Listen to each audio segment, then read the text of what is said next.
Subscribe करें श्री चिन्मयानंद बापू जी के YouTube channel को और हमारे वीडियोस को सबसे पहले देखने के लिए बेल आइकॉन को दबाना न भूलें। यं प्रव्रजन्तमनुपेतमपेत कृत्यं द्वैपायनो विरह कातर्जुहाव पुत्रेति तन्मयतया तर्गोऽभिनेतुः तं सर्वभूतहृदयं मुनिमानतोऽस्मि। यं प्रव्रजन्तम, जो परिव्राजक है। परिव्राजक का अर्थ है जो परिभ्रमण करता रहता है, जिसका अपना कोई आश्रम नहीं, जिसका अपना कोई मठ नहीं, कोई मंदिर नहीं, वृक्ष के नीचे बसेरा कर लेता है। भोजन करने के लिए जिन्होंने भिक्षा पात्र भी न रखा है, कर ही जिनका पात्र है, जो करपात्री, ऐसे परिव्राजक सन्यासी एक बार इधर से गुजर जाएं तो वापस आने के जिनके कोई संभावना नहीं। भाई वापस आने की संभावना उसकी होती है जिसका अपना कोई ठिकाना होता है, जिसका कोई अपना घर नहीं, विचरण करते रहते हैं, जो परिभ्रमण करते रहते हैं, ऐसे परिव्राजक सन्यासी हैं शुकदेव जी। यम प्रव्रजंतम अनुपेतम, जिनका अभी उपनयन संस्कार भी नहीं हुआ था, जन्मते ही जो पिता के घर को छोड़कर चल दिए। पिताजी पीछे पीछे दौड़े जा रहे थे, हे पुत्र आवाज करते हुए, लेकिन पिता के बार बार बुलाने पर भी जो शुकदेव बोले नहीं, बल्कि वेदव्यास जी की आवाज वृक्षों में टकरा कर वापस आई। जब आवाज देते हैं हे पुत्र, तो उनकी ही आवाज रिटर्न होती है, हे पुत्र। मानो शुकदेव जी कहना चाहे, पिताजी कौन किसका पिता, कौन किसका पुत्र।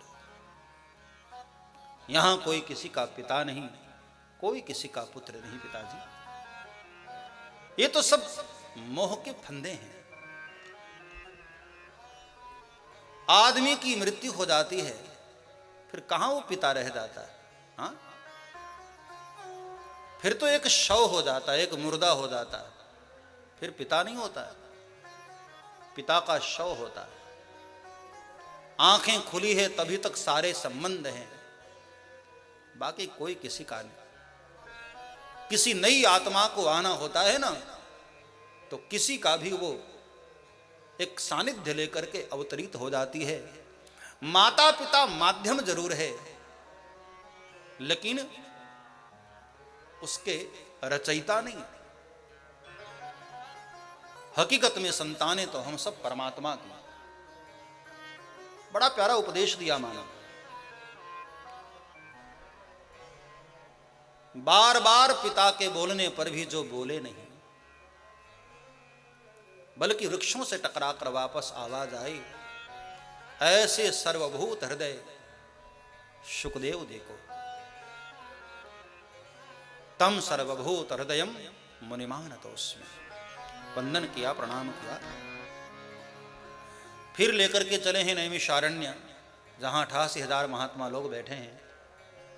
उनके मध्य में एक दिन सूत जी महाराज का आगमन हुआ, और सूत जी से शौनक नाम के ऋषि ने वंदन करके नैमिषे सूतमासीनम अभिवाद्य महामति कथामृत रसास्वाद कुशलः शौनको ब्रवीत्।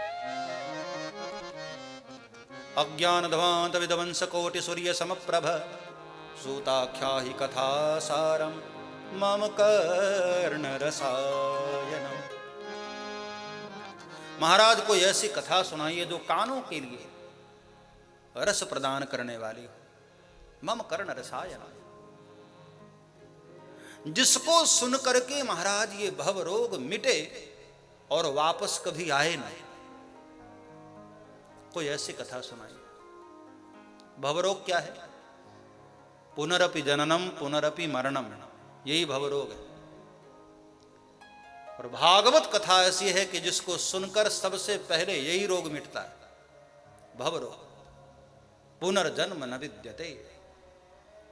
परीक्षित मुक्त हुए, तब सूत जी बहुत आनंदित हुए, बड़े प्रसन्न हुए। श्रीमद् भागवत कथा के विषय में बताया, संक्षेप में बता रहा हूं। तो शौनक आदि के ऋषियों ने कहा कि बाबा भागवत के विषय में हमको तो पता नहीं। अरे बोले मुझे तो पता है ना, भागवत की तो ऐसी महिमा है शौनक। जब परीक्षित को शुकदेव कथा सुनाने बैठे तो देवता लोग बदले में अमृत लेकर आए, लोभ देने लगे कि हम परीक्षित को अमृत पिला देते हैं, आप बदले में भागवतामृत हम लोगों को पिला दो। सुनकर शुकदेव हंसे। ब्रह्मरातो विचार्यैवं तदा देवान् जहासहा। हंसी आ गई शुकदेव जी को, क्योंकि इन देवताओं का जो अमृत है ना, वो पीकर के व्यक्ति अमर तो हो सकता है लेकिन अभय नहीं होता है। और बगैर अभयत्व के अमरत्व किस काम का। भाई 100 साल जियो और डरते रहो, हाँ भयभीत रहो, ऐसा जीवन किस काम का। 10 साल ही जियो लेकिन निर्भय होकर, अभय होकर जिया जाए, वो जीवन श्रेष्ठ है।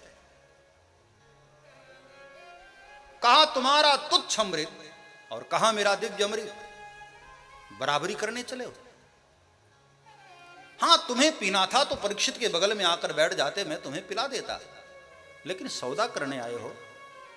सुनो देवताओं, मेरा अमृत ऐसा है जिसको बांटा तो जा सकता है लेकिन बेचा नहीं जा सकता है। जब कोई वक्ता इसको बेचने की चेष्टा करता है ना, तो कथा सारस्ततो गताः। कारिता कण लोभे न, ध्यान देना, कथा सारस्ततो गताः। इस कथा का सौदा नहीं होता है प्यारे।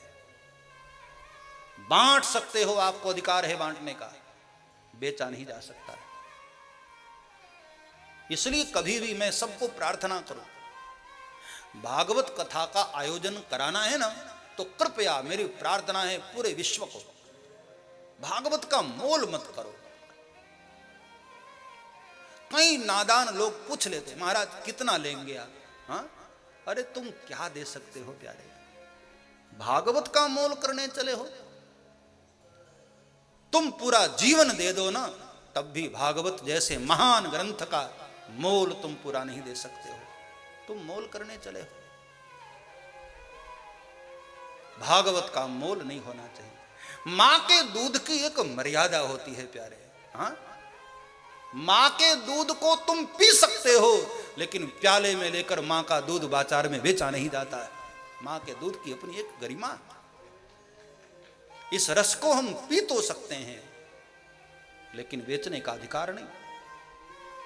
कारिता कण लोभे न कथा सारस्ततो गताः। मूर्ख देवताओं को शुकदेव जी ने डांट कर भगा दिया। बाद में ब्रह्मा जी को भी आश्चर्य हुआ। तराजू लेकर के ब्रह्मा जी बैठे परीक्षा करने के लिए कि आखिर भागवत में है क्या।